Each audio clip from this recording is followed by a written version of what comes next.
Está começando o Clube Empreenda, um programa dedicado às novas ideias, novos conceitos e autonomia para criar valor, assumindo riscos e aceitando desafios. Empreender é a melhor forma de ter seu esforço reconhecido. Clube Empreenda, sempre com excelentes dicas e informações para o empreendedor.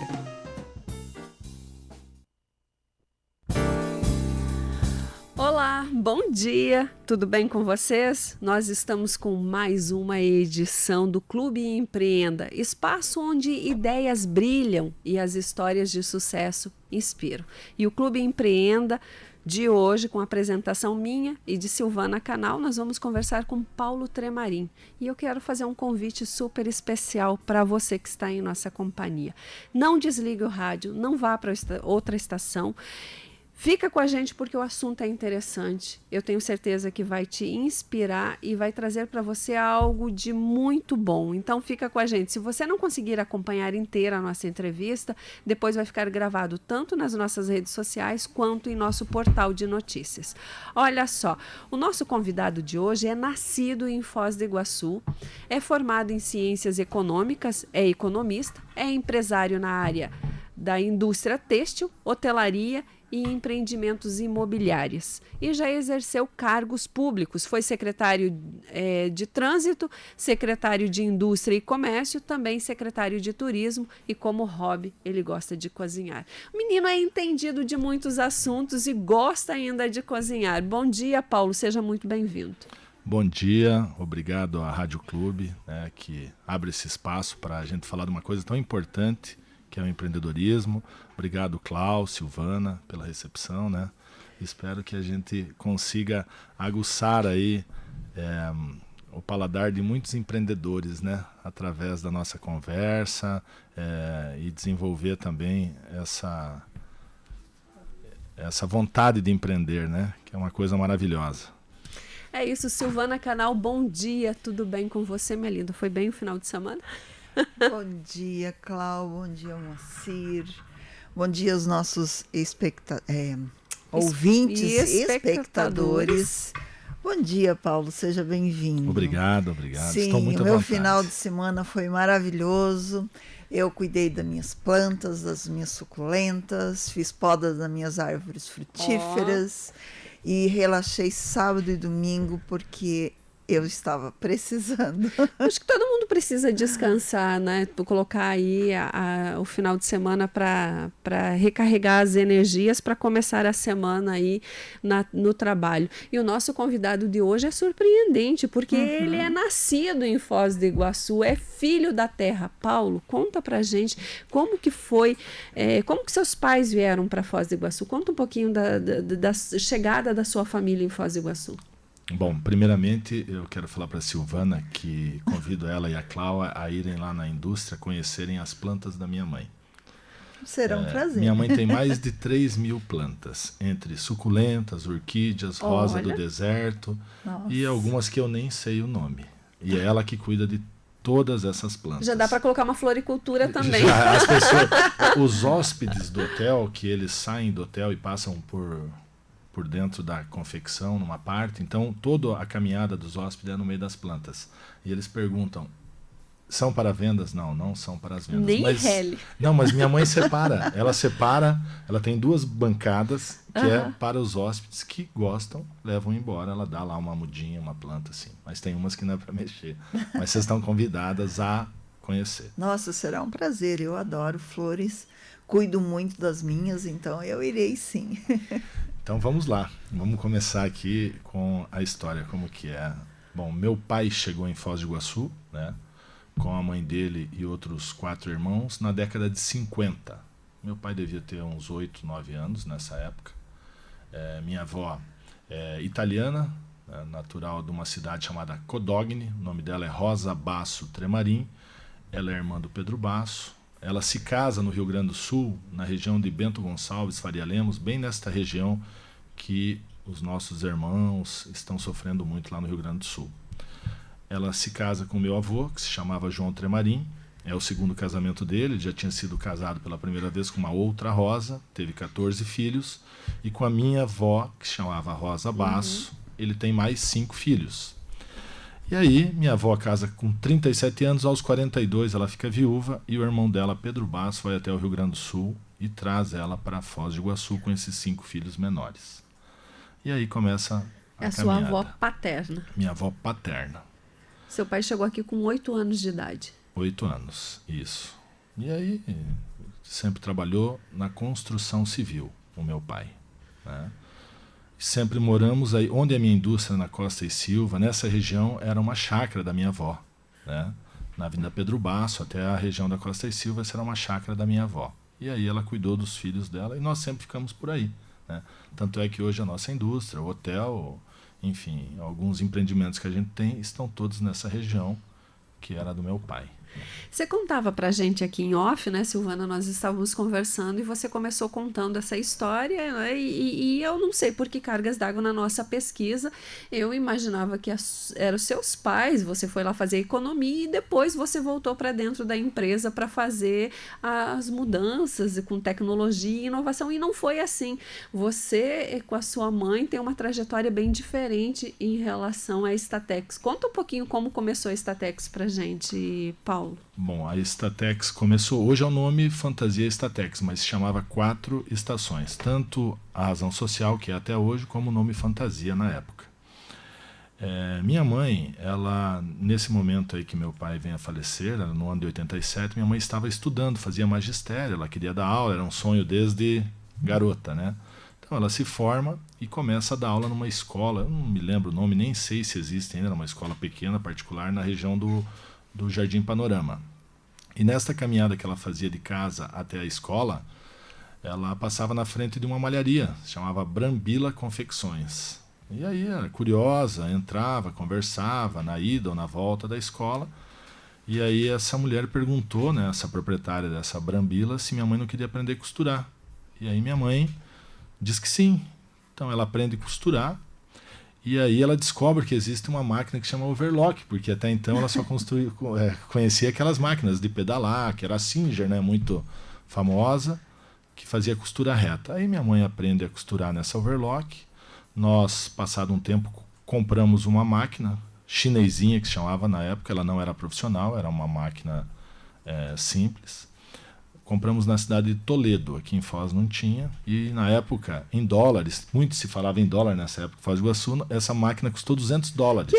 Que ano mais ou menos foi isso, Paulo? Isso foi mais ou menos do ano de 1992. Em 92, quantos anos você já tinha lá? Em 92 eu tinha 85, 17 anos. 17. Isso, eu trabalhava numa empresa que chamava Agrofoz, e meu irmão trabalhava numa Foi teu outra... primeiro emprego, Agrofoz? Sim, Casa da Lavoura, Agrofoz, eu trabalhei com a família Bortoli aí. Foi o primeiro, e depois fui trabalhar no mesmo ramo, lá na Vila Portes, no outro emprego, até no ano de 2001 eu trabalhei de colaborador de funcionários, mas sempre no ramo de agropecuária. Nunca de confecção, enfim, mas sempre no ramo de vendedor. Então foi sua mãe que levou você para esse mundo da confecção e hoje vocês têm uma empresa aí com destaque. Nós sempre tentamos muita coisa, assim. Minha mãe fazia massa em casa, pão, e nós vendíamos crochê.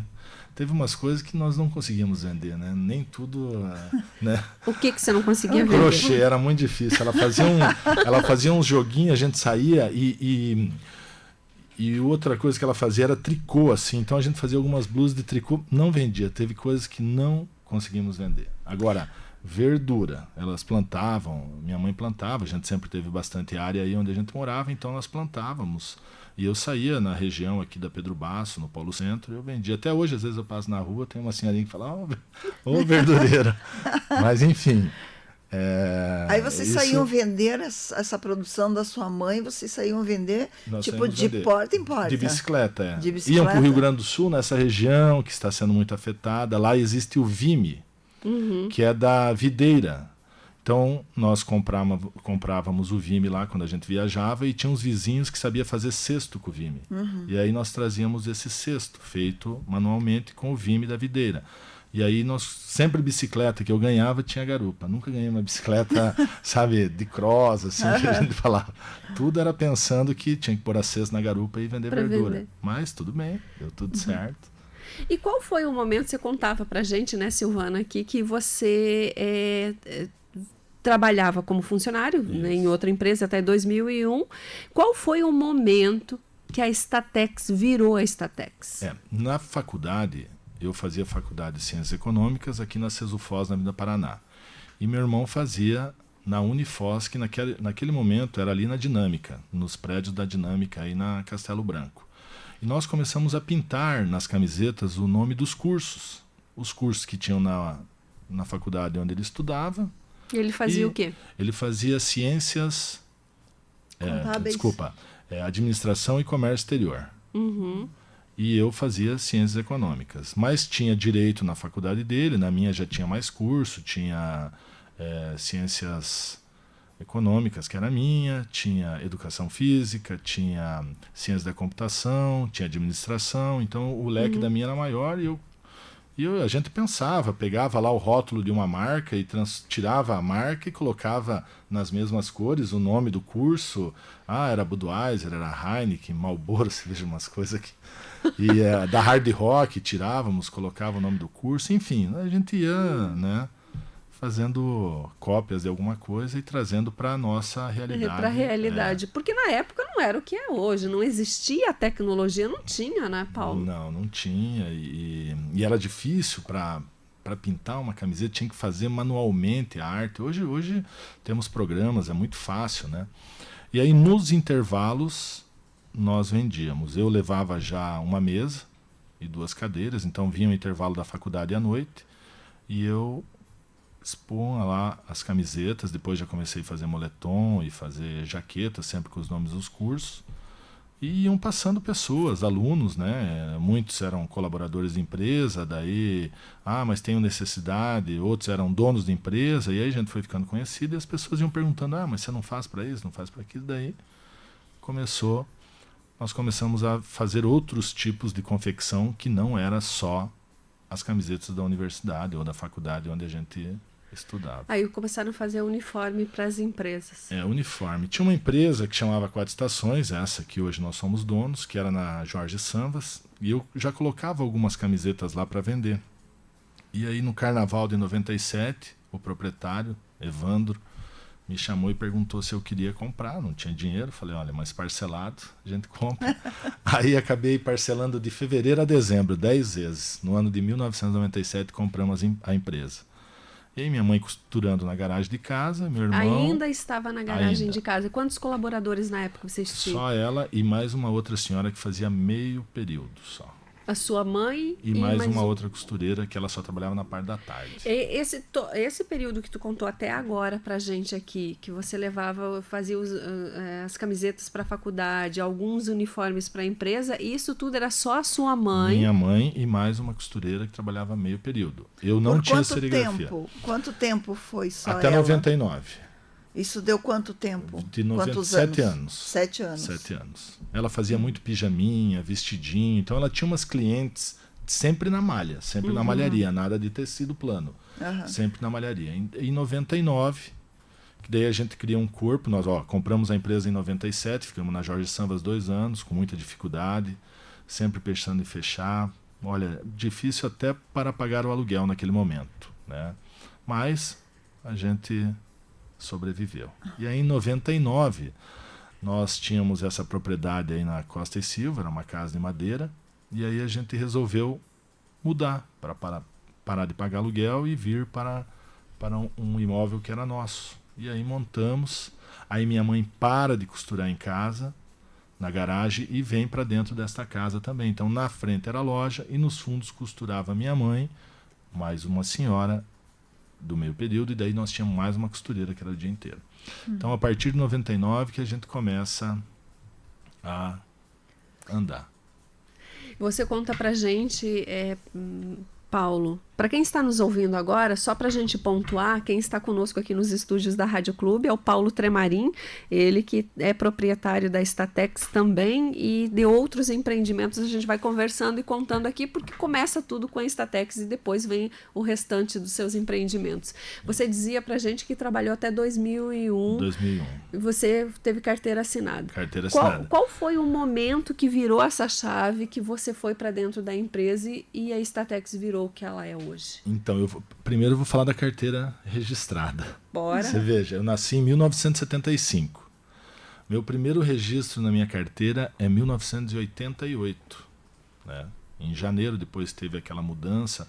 Naquele momento, antes da Constituição de 88, qualquer idade poderia trabalhar. Depois passa a ser a 14 anos. Então, eu fiquei em casa 72 dias até completar os 14 anos para voltar para o trabalho, que era na Agrofoz, na Casa da Lavoura, aí, que na época era o mesmo grupo, hoje se chama Campo e Lavoura.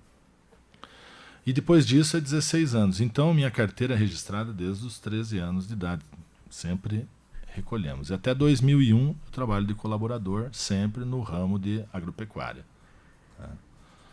E aí, em 2001, a gente já tinha um pouco mais de corpo, já estava um pouquinho mais conhecido, e aí eu saio do emprego onde eu trabalhava e venho para dentro da confecção na Costa e Silva. Aí a gente já tinha feito uma sala comercial, tal, e aí a gente começa a sobreviver do próprio negócio, né? Daí eu já não precisava mais trabalhar para terceiros, a gente trabalhava só. E isso envolvia sua mãe, minha você, irmã, meu irmão e eu. Sempre a família toda. E a gente já tinha 2 costureiras. E você sempre teve essa questão do empreendedorismo, essa coisa de vender muito forte em você. Sempre. E sempre prestei muita atenção. Então, você veja essa entrevista aqui, eu gostaria de quem estiver nos ouvindo, né? É para a gente ficar sempre prestando atenção no que está ao nosso redor, e principalmente nos nossos negócios, afinidades. Você veja, eu sempre fui do ramo de agropecuária. Mas eu era um vendedor. Eu fui para uma outra linha econômica, mas como vendedor. E numa dessas vendas na faculdade, aí, no intervalo, tinha um professor. E ele era professor de educação física no colégio, que hoje não existe mais, era o Colégio Objetivo, e na faculdade. E na faculdade ele era dono da cantina e vendia os uniformes escolares para o Objetivo, que tinha aula de manhã e à tarde. E à noite era a faculdade. E aí ele pediu para mim produzir algumas peças, Edson era o nome dele, e eu fiz algumas bermudas, camisetas, e fui atendendo ele dentro das nossas possibilidades. Não podia atender tudo, porque eu não tinha estrutura. Aí passou uns meses, ele me chamou para conversar, ele falou, olha, você não quer... Ele vendia na casa dele, que era nos fundos do Colégio Objetivo. Então os pais iam até a casa dele. Então ele já tinha bastante atividade, era professor, tinha cantina e vendia os uniformes da escola. Aí ele falou, você não quer comprar os uniformes e vender na tua loja? Eu falei, bom, parcelado, né? Sempre parcelado. Parcelado eu compro, dinheiro nós não temos. Não tem problema, parcelamos. E eu levei esses uniformes do Colégio Objetivo para dentro da loja aqui na Costa e Silva, e aí começamos a perceber que era um nicho. Pessoas começaram a vir até nosso endereço. Antes a gente só fazia venda externa, ninguém conhecia, era longe. Imagina a Costa e Silva em 99. Era muito longe do centro. Você falava, nossa, como é longe. E o que te fez acreditar, Paulo, né, Silvana, tipo de ir para um lugar longe, que não era centro ali, como diz o outro, era tudo mato? Eu ia para Camboriú, às vezes, passar as férias muito jovem com os amigos, e aí, às vezes, eu ia até Brusque, porque eu sabia que lá tinha muita confecção. Então, eu saía de Camboriú, ia até Brusque pela rodovia, e nessas idas e vindas, eu percebi que as malharias estavam todas na rodovia, né? Aí eu falei, olha, se lá em Brusque está dando certo assim, em Foz não vai ser diferente. Aí... Vim aqui para Costa e Silva. Colocou na... E ali era mato. Era mato. Só tinha nós e a Solar Telhados, que há 2 meses o Paquito encerrou as atividades, mas fomos vizinhos aí por 30 anos praticamente. Qual foi a estratégia que você considera que foi eficaz para crescer no mercado, virar essa chave? Você acha que foi esse professor e os uniformes? Bom, Eu fazia uniforme, fazia camiseta de faculdade. O professor me trouxe um produto que eu desconhecia, né, que era o uniforme escolar. A potencialidade desse produto até hoje, né? Então eu comecei a perceber, os pais começaram a vir até a empresa, comprar uniforme. Eu falei, nossa, se uma escola tem essa demanda, imagina as outras escolas. Aí eu comecei a ir atrás das outras escolas, né?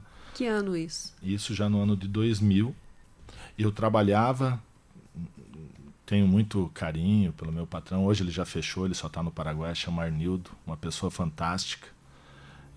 Eu falava, olha, eu tenho uma visita para fazer em tal escola, das 3 às 4. Ele me liberava, eu ia, visitava e voltava. Olha, amanhã eu tenho uma visita, ele me liberava, eu ia, sempre me incentivou muito, tal, uma pessoa fantástica.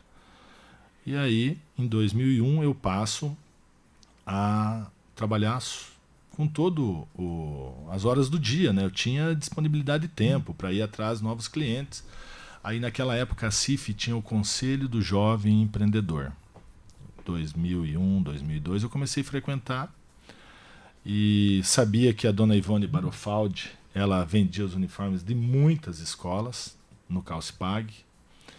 E aí conheci, ter contato e tal, mas só consigo começar a vender para a dona Ivone e para o Adalbio em 2004. Não para mim vender na minha loja. Eu já tinha um pouco mais de estrutura, eu falei, não, eu vou produzir e vou atender o Calcipag, todas as escolas e colégios que eles atendiam. Nisso eu fui pesquisar. A dona Ivone tinha uma confecção? Não, ela comprava tudo de Cascavel. Aqui em Foz não tinha quem fazer. Eu não peguei o mercado de ninguém. Eu trouxe uma confecção que era feita 100% fora de Foz para dentro da cidade. Você foi a primeira confecção? Não, tinha outras, mas de uniforme escolar eu fui praticamente o primeiro, porque eu consegui fazer essa leitura, mas como que tem tanto uniforme, tem tanta demanda, da onde vem? Vinha praticamente 100% de Cascavel. E era a dona Ivone que vendia para muitos desses colégios dentro das suas lojas. Eu comecei a fabricar para ela no fim de 2005, em novembro. 4 anos. 4 anos. 4 anos de namoro com ela. Aí o Adalbio me chama. Ele e ela. Falou, Paulo, nós não queremos mais vender uniforme. Toma essa bronca pra ti. Pega aí que é sua. O Adalbio fala, tenho muito gratidão. Se a dona Ivone estiver ouvindo, um beijo para a senhora dona Ivone, um abraço no Adalbio. Aí ele fala assim para mim, Paulo, você tem que pegar tudo, o ativo e o passivo. Tá tudo aqui, a gente conta, você leva. Eu falei, mas eu não tenho dinheiro. Vamos parcelar. Se for parcelar. Não, daí eu fui um pouco mais audacioso com o Adalbio. Falei, Adalbio, não adianta nem parcelar, porque agora nós estamos em novembro, não é volta às aulas, eu não vou conseguir pagar. Mas como você quer pagar? Eu falei, a partir da volta às aulas. Se as aulas voltarem em fevereiro, a partir de março eu começo a te pagar. Mas como você vai me pagar? Eu falei, Adalbio, se eu vender todos os valores, eu vou trazer, não vou nem parcelar para você. Vendi o valor, na época, ele levou 6 combis para mim de uniforme. Misericórdia. Você está falando do valor 6, de quanto, mais ou menos? 90.400 e poucos reais. Isso em 2005, início de 2006. Aí eu enchi a loja, não tinha nem lugar, sacola, tudo, até arrumar, não tinha prateleira, mas eu sabia que o cliente iria. Então eu comprei todo o estoque do Adalbio, indistintamente, não fui lá escolher, ele falou, é tudo. Eu falei, beleza.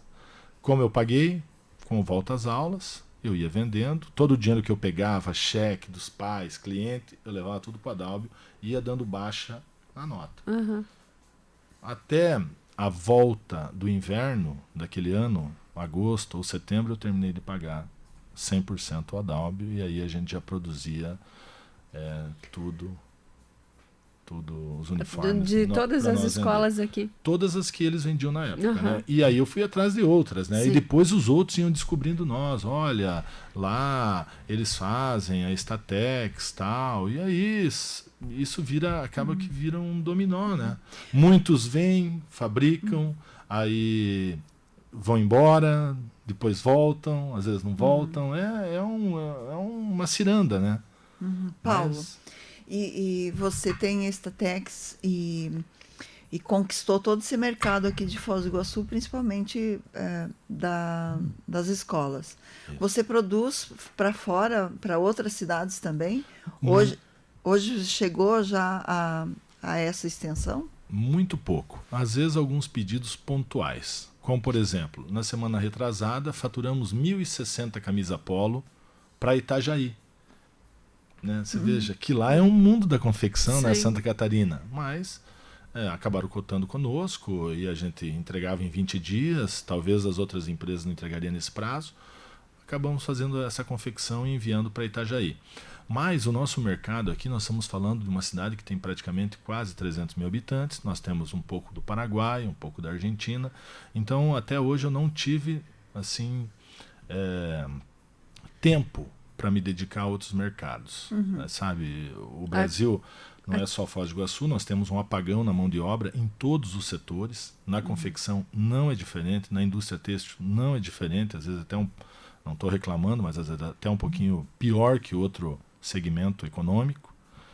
Então a gente produz, tem as responsabilidades das escolas, não podemos pegar muitas coisas, porque a prioridade é a escola, né? Então, o carro-chefe são os uniformes são escolares. Os uniformes e você tem um compromisso, porque o pai, ele tem que chegar ali, e eu não trabalho sobre encomenda. O pai vem e retira o uniforme, né? Porque tem pai que só tem aquele tempo, então ele não pode vir hoje, volta daqui 15 dias. E ele não vai na escola falar, olha, fui lá comprar e daí me falar que só daqui 15 dias, sendo que a escola exige uniforme. Então a gente tem um compromisso com essas escolas, esses colégios que a gente atende. E quantos funcionários você tem hoje? Hoje temos 74 funcionários. Só na Statex? Não, na Statex e no hotel. No temos hotel. 2 lojas hoje. Mas o que aconteceu depois da pandemia? Antes da pandemia, acho que a gente tinha 102 ou 103 colaboradores. Na pandemia, a gente perdeu 27 colaboradores, né, que saíram, que a gente teve que demitir, enfim. Né? A maioria desses não voltaram mais para o mercado de trabalho. Desses ou dessas, né? Hoje eles estão em suas casas. Nós temos hoje 33 facções que trabalham em casa. Tem o seu MEI, né? E a gente criou uma estrutura dentro da casa dessas pessoas, máquinas, a gente subsidia, troca por trabalho, parcela, e elas criaram suas salas de costura. E assim elas nos atendem. Então hoje a gente consegue produzir muito mais com esse modelo. E essas pessoas, elas fornecem só para você ou elas fazem no geral? Não, essas que são MEIs? Não, tem umas que atendem outras confecções também. Trabalha por produção, né, Paulo? Por peça. Por peça. Nós temos um ouvinte aqui, o Cleito, da ACEMIB. Ele diz que a pergunta para você é qual é a visão futura que você tem de Foz do Iguaçu para o empreendedor, e gostaria que você falasse um pouco o que aconteceu com seus colaboradores na pandemia. Então, dos colaboradores eu estou contando. Abraço, Cleito, obrigado pela pergunta. Olha, sobre o futuro de Foz do Iguaçu, não só de Foz, mas do Brasil, né? Um país que tem tudo por se fazer, né? A gente às vezes dá umas voltas pelo mundo e a gente vê quantas oportunidades que tem, que de repente não afloraram aqui ainda. Mas Foz do Iguaçu eu sempre falo, escrevo, olha, terra das oportunidades, enalteço, tem muita coisa para fazer na nossa cidade, né? No mundo empreendedorismo. Mas voltando então, estou aqui falando só de indústria, confecção, mas vamos falar do turismo também. Enquanto secretário de turismo, às vezes a gente ia conversar, falar com esse mundo, com o trade, com todos.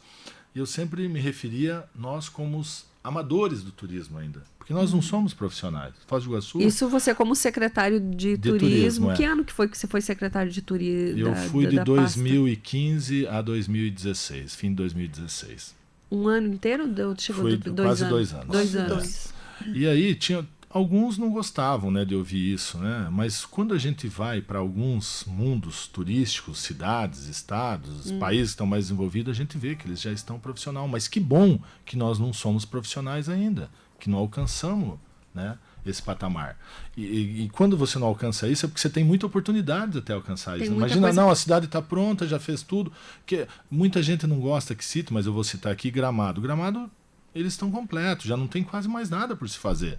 Você entendeu? Mas eles recebem lá 8, 9 milhões. Sim, recebem 8, 9 milhões. Nós recebemos 4, 4,5, talvez 5. entre estrangeiros e brasileiros. Gramado recebe só brasileiros. Então você veja a oportunidade que nós temos. Nós podemos receber aqui, talvez um dia, 9 milhões só de brasileiros. E mais os estrangeiros. Tudo isso pode acontecer. Então, a cidade não chegou ainda, né? Tem muitas oportunidades. Muita coisa para acontecer, Paulo. Mas você já foi para a área, então, aí você foi secretário de transporte, né, de trânsito, indústria e comércio e de turismo. E você tinha a Statex. Qual foi o momento que você virou a chave e dizer, não, eu vou fazer um hotel aqui também? Um dia eu estava sentado, era véspera de um feriado, era na parte da tarde, eu estava sentado na mesa, que a gente fica na sala, estava eu e um amigo meu, Leonel Frank, estava lá fazendo uma visita, e eu estava atendendo ele na mesa, parou um carro de turismo, né? Um carro de um turista, né? Ele desceu e falou assim, você não sabe onde tem o hotel? Estou procurando, tal. Naquela época as plataformas não eram igual hoje. Eu falei, olha, você pode descer aqui, dobrar ali e tal. Demos umas 2 ou 3 opções. E eu falei pro Leonel, que estava sentado na mesa, falei, cara, eu acho que aqui é um bom lugar para ter hotel. Porque se as pessoas estão parando aqui para perguntar, é porque é fácil parar aqui. E eu tinha umas salas comerciais em cima, que eram os escritórios, eram 15, nunca conseguia alugar 100%. Tinha 5 alugadas, 10 vazias, 12 alugadas, 3 vazias, já estava meio que de saco cheio. Falei, olha, vou transformar isso numa pousada. Depois de eu receber esse turista aí e tal. E aí foi onde a gente começou, eu nunca abri uma pousada. Aí eu comecei a construir mais no fundo, fiz mais uma área, 3 pavimentos, enfim, tá bom. Demorei 5 anos. Eu terminei o hotel, começou em 2012, eu terminei ele em 2017. Aí a gente já tinha 46 apartamentos. É sobre a administração de vocês? Sim. Sobre nós é meu cunhado, ele que toma conta, o marido da minha irmã, Cláudio. É tudo familiar, tudo é uma empresa familiar. Ô Paulo, você está contando pra gente aqui e parece que, né, Silvana, a tua caminhada foi, aparentemente, você está contando, parece fácil, né, ouvindo assim. Você tem alguma falha, um erro no qual você aprendeu muito e gostaria de dividir com a nossa audiência, para quem está empreendendo, quer empreender e tem medos, tem dificuldades, mas será que foi só sucesso ou tem alguma coisa que você gostaria de dividir com a nossa audiência? Mas antes da sua resposta, vamos mandar um beijo especial para Sara. Ela está dizendo que a entrevista está muito boa. E para quem está nos ouvindo, a gente está com o Paulo Tremarim aqui contando tudo sobre empreendedorismo. Oi, Sara, obrigado aí por estar nos ouvindo. E o que a gente quer aqui é acender essa chama, né? No coração e na vontade das pessoas de empreender, né?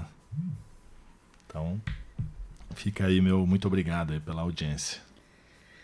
Bora lá. Qual foi teve uma falha? Teve um erro que você aprendeu? Chegou a falir alguma vez? Porque às vezes as pessoas acabam... Eu montei algumas marcas. Falei, não, eu vou ter uma loja de camiseta. Sempre quis, ainda vou ter. Sabe, fazer umas camisetas com umas imagens diferentes, tal, em 2000. Como a gente dizia quando era jovem, transar. Transar. Estamos contando a nossa idade. Eu abri a Folkland. Eu tenho até hoje todo o material. Cheguei a abrir uma loja na Avenida Brasil, era do lado da minha loja de confecção, então era a mesma sala comercial, só que era separada, chamava Folkland. É terra e povo. Folkland. Folkland, né? Então era... Como aqui nós estamos nessa região maravilhosa, que é a Foz do Iguaçu, com tantas etnias, eu abri essa marca que chamava Folkland, terra de todos os povos. Mas não vingou, não foi. Não tive prejuízo, porque era confecção, enfim, a gente baixa o preço e venda, mas não tive êxito.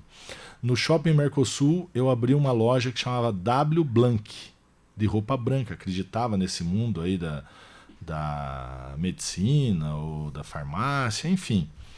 W Blanc. Também não tive êxito, né? Vendi as confecções. Hoje a gente vende muito jaleco, muito. Milhares de jaleco, né? Só que nessa loja de branco eu não consegui dar vida para ela. Em 2014 eu abri no Paraguai uma loja que se chama Status Têxtil, né?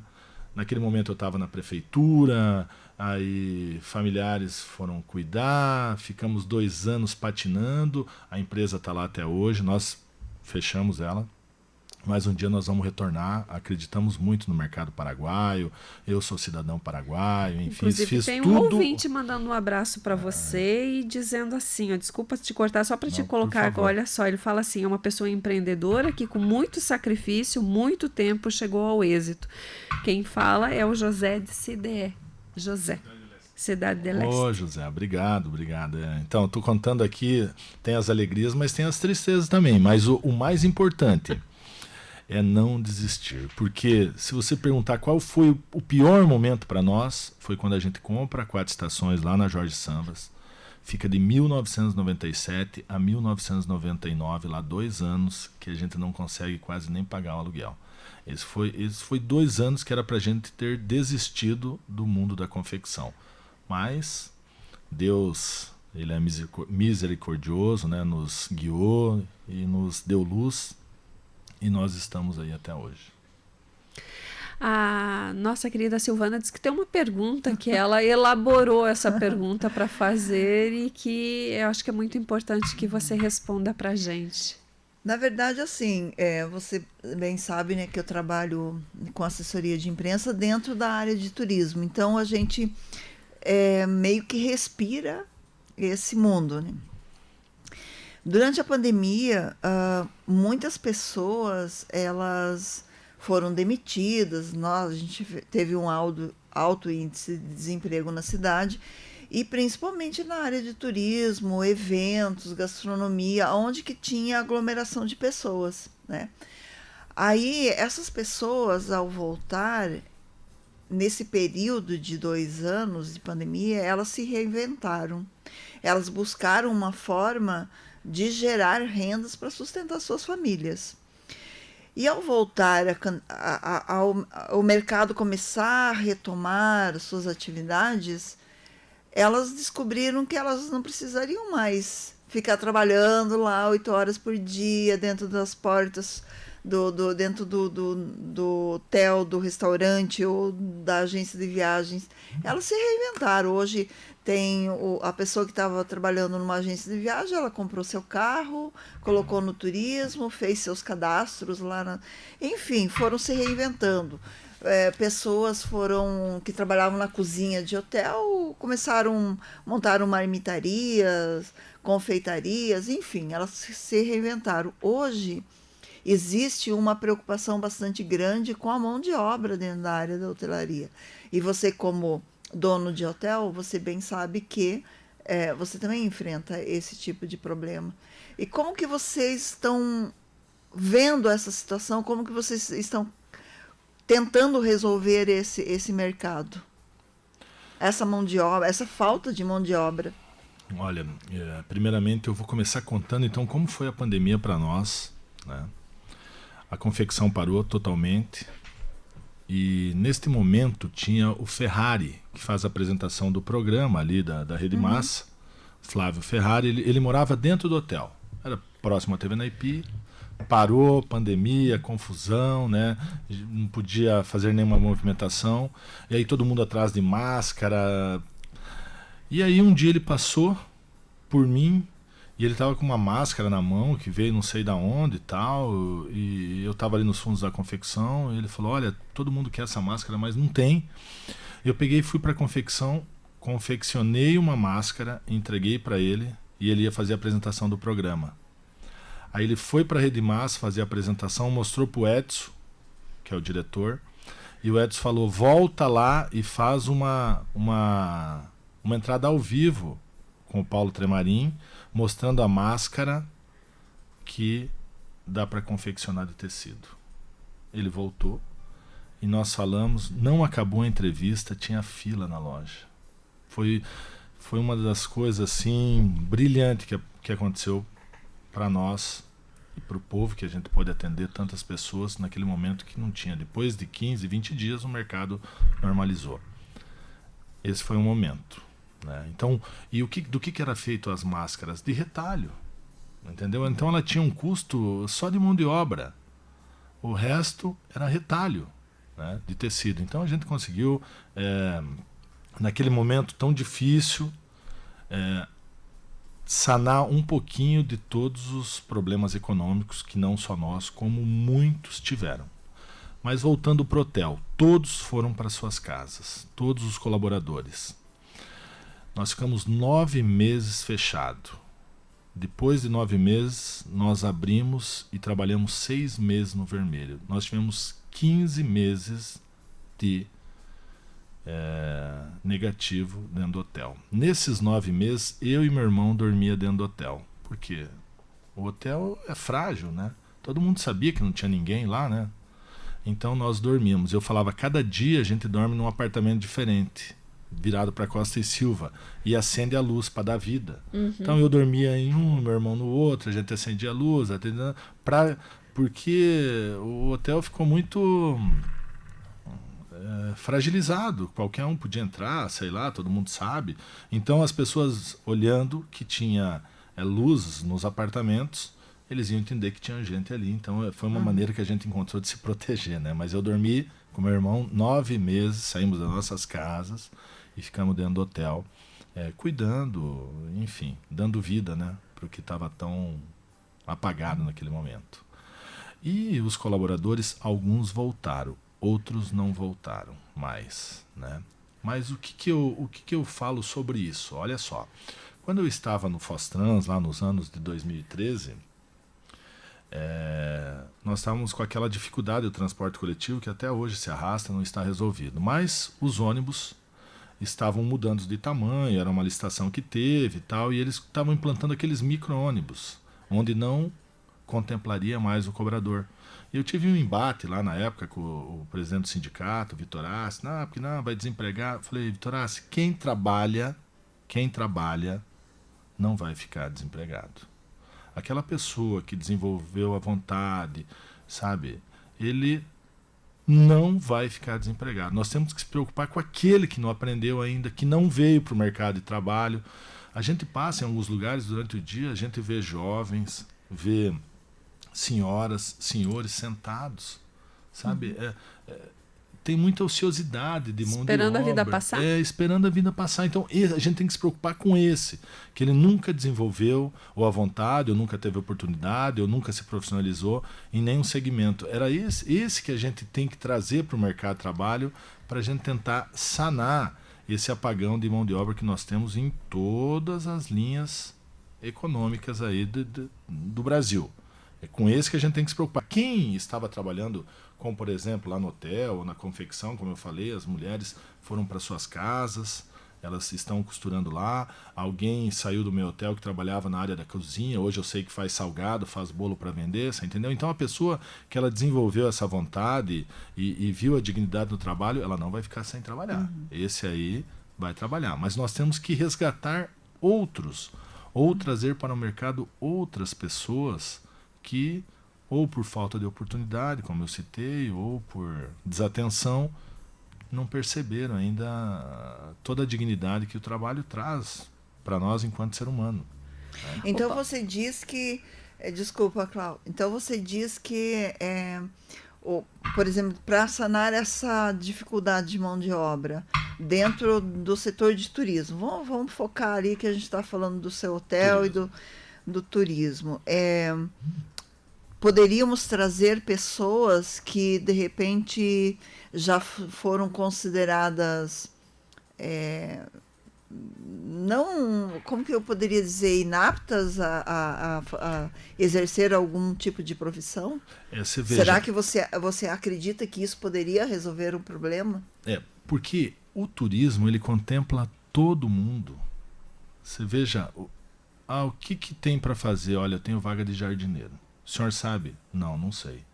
Mas, você veja, eu não sei escrever, não sei ler. Infelizmente, a gente ainda se depara com algumas pessoas assim. Não é demérito, beleza. Mas a hotelaria emprega essa pessoa. Tem emprego. Uma senhora, olha, tal, eu não... nós temos aqui um trabalho de camareira. Como é que faz? Assim, assim, assim. A hotelaria emprega. Copeira, garçom, a gente consegue... sabe, imediatamente absorver essa mão de obra e treiná-los, eles, assim, rapidamente. Lógico que para uma formação é muito demorada, leva tempo para ser um bom profissional, mas a hotelaria absorve esse tipo de mão de obra. Então a gente não tem que desanimar ou ficar triste, mas não sei fazer isso, aquilo. Mas Para a aí hotelaria, teria que ter essa boa vontade do empresário, mas o empresário, hoteleiro, não, mas olha, de tanto buscar essa mão de obra e capacitar. o difícil é a gente buscar a mão de obra, mas se aparecerem, né, porque a gente abre um monte de vagas, faz mutirão através do sindicato, do Sindhotéis, o Camilo Rorato é o presidente, eu sou o secretário, a gente tem algumas movimentações, né? Fizemos já na Igreja São João Batista, para tentar trazer essas pessoas para o mercado de trabalho.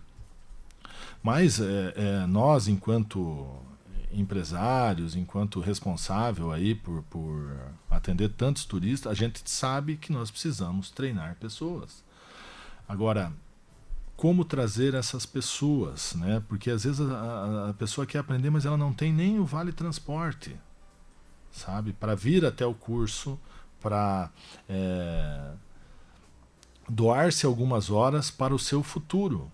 Até isso é dificultoso. Então nós estamos tentando desenvolver algumas linhas, né, de treinamentos aí junto com o Sindhotéis, junto com o Instituto, parcerias. Tem essa responsabilidade e o mundo turístico aí, a BIH, sabe desse problema que a gente tem. Ô Paulo, existem práticas específicas de gestão que você acredita que são cruciais para o sucesso do empresariado? Olha, primeiro é a dedicação do próprio empresário. Segundo, eu acho que ele tem que ter um bom escritório de contabilidade, auxiliá-lo muito bem, né? Porque às vezes a gente vê, as pessoas fazem uma movimentação, só que é fragilizada em conhecimento. Às vezes contrata mal ou não ouve, porque a gente já viu tanta coisa acontecer no mundo empresarial, assim, de alguns erros, que se a gente cometeu os mesmos é porque nós estamos errando, entendeu? Sim. Então eu acho que, qual que é o sucesso? Olha, ter bastante perseverança, né? Dedicação, horário, né?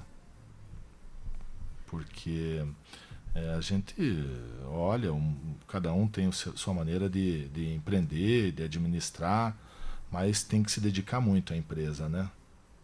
Cada um, para fazer seja ela acontecer. Pequena, grande, e a gente tem que estar bem assessorado. Uma boa empresa de comunicação, isso é muito importante, porque hoje existem inúmeras plataformas, mas nós temos rádio, temos televisão, temos jornal, e cada um tem um público, né? Então, investir em um bom escritório de contabilidade que te dê uma assessoria com bastante lastro, investir uma parte na comunicação e trabalhar muito. É muito trabalho, gente. É muito trabalho. É muito.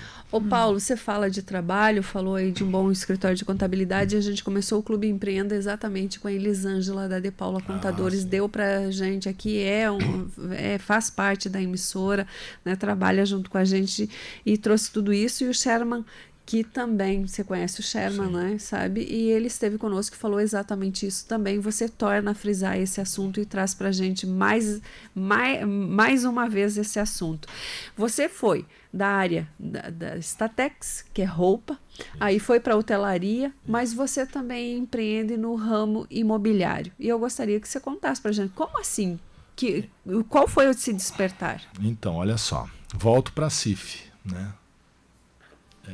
Participei de 2 gestões lá na época do Vanderlei Teixeira. Fui diretor de Indústria e Comércio, depois o Rudinei Alamini, grande amigo meu, tenho muito respeito, muita devoção por ele. Hoje ele é da CIF também, está no conselho. E nós fizemos uma viagem no ano de 2008. Nós íamos para conhecer outras cidades que estavam bem desenvolvidas, que era Florianópolis, São José,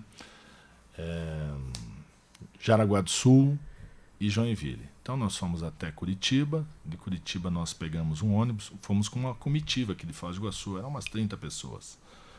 E a gente foi conversando, tal. Naquele momento o Rudinei, ele e o Márcio Marcon, eles tinham uma construtora. chamava, que até hoje existe, só que o Rudinei já não faz mais parte, chamava Iguaçu Construções. E aí nessa viagem a gente foi conversando e conhecendo e vendo e tal, e aí o Rudinei e o Márcio tinham uma pesquisa de um prédio que eles iam lançar na região do Boici. Olha, nós vamos lançar esse prédio, tal, me mostrou. E eu falei, Rudinei, eu tenho umas áreas aqui no Polo Centro, próximo ao shopping JL, e a gente podia fazer uma consulta também das minhas áreas. Ah, mas o que você pensa? Eu tinha ido naquele momento, fazia muito pouco tempo, para a Alemanha e tinha tirado fotos de muitos condomínios de sobrados que eu vi lá. Aí eu comecei a mostrar a foto para eles, falei, vamos pôr na feira, então, o prédio e esse modelo de condomínio, né, de sobrados. Essa feira foi em 2008, no Shopping JL, mostrou, deu 82% para o condomínio de sobrado e 18% para o prédio. Daí ele falou, acho que nós vamos fazer o sobrado, né, nesse momento. Esse condomínio. Condomínio horizontal, como fala. Que é do lado da TV Naipi, né? E aí nós começamos, fizemos uma pesquisa, foi muito difícil, a obra parou 2 vezes, nós não conseguimos vender nenhum na planta, sofremos. Mas enfim, 4 anos depois, essa obra fica pronta, daí a gente arranjou um outro investidor, e esse investidor, né, conseguiu terminar sem que a gente precisasse vender nenhuma unidade daí, depois disso. Nós vendemos tudo depois, minha família não vendeu, enfim, era uma permuta da área e a gente continua até hoje. Esse foi um dos investimentos imobiliários. Depois tinha umas outras épocas que tinha leilão, que eles falavam, olha, a Foz do Iguaçu vai acabar, não tem mais jeito. Isso em 2004, 2005 era um desânimo que a gente ouvia nessa cidade. E aí tinha umas construtoras que tiveram problema, o banco acabou pegando alguns prédios, fazendo alguns leilões. E aí nesse momento a gente acabou comprando e investindo em imóveis e foi uma época triste para a cidade, mas de muitas oportunidades para quem teve a coragem, a ousadia naquele momento de acreditar. Ô Paulo, mas você disse pra gente, quando nós marcamos esse bate-papo, que você estava com um pré-lançamento ou um lançamento para fazer e que realmente vai ser um sucesso. Já pode contar pra gente? Claro, posso contar. Naquele dia que a gente tinha falado, que você me fez o convite, falei que nós íamos fazer um empreendimento aí de uma torre de 18 andares, com 10 apartamentos por andar, que seriam 180 apartamentos. E daí na quinta-feira passada agora nos reunimos de novo para afinar, para amarrar todas as pontas. E aí foi apresentado um outro estudo para a área, também é uma área próxima aqui ao JL, na região do Polo Centro, uma área de quase 7.000 metros. É uma incorporadora de Cascavel, que está vindo para Foz do Iguaçu. Sim. Eles já são um case lá em Cascavel. Tem mais de 50 prédios construídos em Cascavel, de 8 andares até 20 andares. Eles estão em Toledo, em Marechal, e agora eles estão entrando em Foz do Iguaçu, e a gente acabou se conhecendo e tendo uma afinidade. E na quinta-feira eles vieram e apresentaram um outro modelo, fizeram um estudo de solo aí, encontraram uma possibilidade melhor da gente aproveitar melhor a área. Então, tudo indica que a gente vai fazer 2 blocos, o bloco 1 e o bloco 2, de 16 andares, com 8 apartamentos por andares, e aí nós vamos chegar num total de 256 apartamentos na região aqui do Polo Centro. Esses apartamentos, tem 3 apartamentos tipo, 2 quartos e 1 banheiro, né? Os outros 2 são uma suíte e 1 quarto, todos contemplados com churrasqueira no apartamento. Uma vaga de garagem, e quem quiser a segunda vaga, nós teremos a disponibilidade de estar oferecendo. Então, nos próximos meses, a gente deve apresentar aí para a sociedade este lançamento, né, que vai vender na planta? Vender na planta. E acredito que financiado pela Caixa Econômica, inclusive até a entrada, sabe?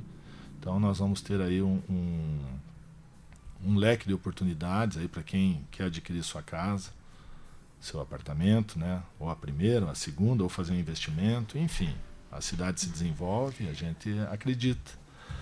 Como minha avó se chamava Rosa Basso, Tremarim, esse empreendimento vai contemplar o nome da Rosa, só Rosa. Agora a gente não sabe se vai ser Royal, Portal das Rosas, Solar das Rosas, alguma coisa italiana com rosa. Quanto tempo fica pronto, você acha? 4 anos. 4 anos. É um método construtivo diferente, né? Que algumas paredes são estruturantes e são de concreto, essa construtora tem essa expertise, então por isso essa velocidade maior na obra. Mas quando você foi para essa área e você sentiu essa necessidade pelo fato que você tinha esses terrenos, e isso, quis empreender nisso, quis apostar nisso, o que te levou a empreender nessa área, Paulo? A atenção, né? A gente sempre presta atenção, vê o que os outros estão fazendo, se movimentando, vê as necessidades, as mazelas, né? E aí tem que procurar. Mas você acha que Foz do Iguaçu comporta esses investimentos, esse aumento de moradias, ou pessoas estão vindo morar em Foz? Como é que você analisa esse momento assim? Olha, a gente vê que tem muitas pessoas que vêm morar em Foz, alguns para trabalhar no mercado paraguaio, em diferentes áreas. Alguns vêm para estudar tanto nos campos em Foz do Iguaçu como nos campos de Cidade Leste ou de Mingaguaçu, que a gente vê aí abrindo várias faculdades, enfim. E a cidade se desenvolve. Como eu vendo uniforme escolar, eu fico prestando atenção nas famílias, quantos filhos, né? O pai chega lá, tem um filho, tem dois, Esse é o tem termômetro? 3. Um dos. Porque esses filhos, os que permanecerem em Foz, vão crescer, vão se casar, ou vão querer comprar o seu imóvel porque casou, ou simplesmente, hoje a gente vê muito, por sair da casa dos pais, morar sozinho. Hoje a gente vê muita gente, muitos jovens, né, tendo sua individualidade, então eles vão morar sozinho. Aí a gente vê as pessoas que não casaram, a gente vê as pessoas que se separam às vezes. Então é duas moradias. É uma coisa triste, às vezes, puxa, uma separação, mas para um mercado é uma oportunidade. Alguém está ganhando, né? Alguém está tendo uma oportunidade. Alguém tem que ganhar. Ô, Paulo, olha só, nós estamos indo para a finaleira, para nós encerrarmos o nosso bate-papo. Não poderia ficar essa pergunta de fora. Aonde você vê a sua empresa daqui 5 anos? As suas empresas daqui 5 anos? Olha, eu acredito muito no turismo, né? A gente vê que a cada ano a cidade se desenvolve mais, cria mais envergadura nesse mundo. A gente vê um monte de investimentos, principalmente nos atrativos, vindo para Foz do Iguaçu.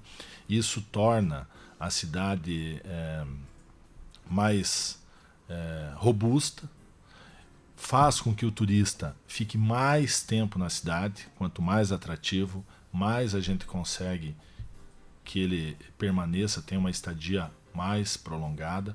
Nós acreditamos muito aí no mercado paraguaio, nesse mundo comercial, que está entendendo também o quanto importante é fazer a divulgação, que uma vez era só o trade aqui que fazia a divulgação local, os hotéis, os restaurantes. Hoje não, hoje a gente vê comércio, tanto da Argentina como do Paraguai, os próprios duty free nosso, né, que estão no Brasil, aptos, divulgando. Tudo isso cria vontade, dá visibilidade para os turistas virem até o nosso destino. Então eu acredito que nós aí nos próximos anos, num espaço bem curto de tempo, a gente consiga dobrar o número de visitantes em Foz do Iguaçu. Eu não tenho medo disso.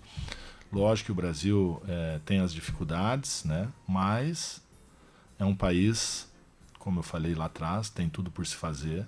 As pessoas, depois da pandemia, elas entenderam mais essa relação férias, viagem, turismo, né? O quanto é bom conhecer, a necessidade. Uma vez nós falamos em férias para o brasileiro, a férias era praia, litoral.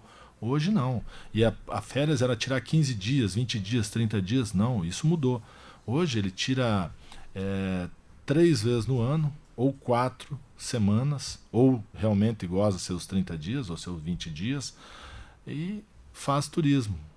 Fui conhecer Foz do Iguaçu, fui conhecer outro destino local, sem ser mar, sem ser praia, sem ser verão. Então, é nisso que eu acredito. Esse despertar pós-pandemia, principalmente nesse mundo turístico aí, tudo que a gente sofreu lá atrás, espero que a gente consiga sanar isso, né?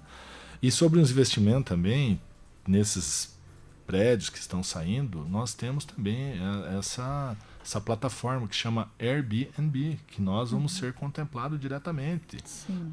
Uns acham bom, os outros acham ruim, é o Uber, é o táxi, é o Airbnb, é o hotel, é isso. Foz do Iguaçu é maravilhosa.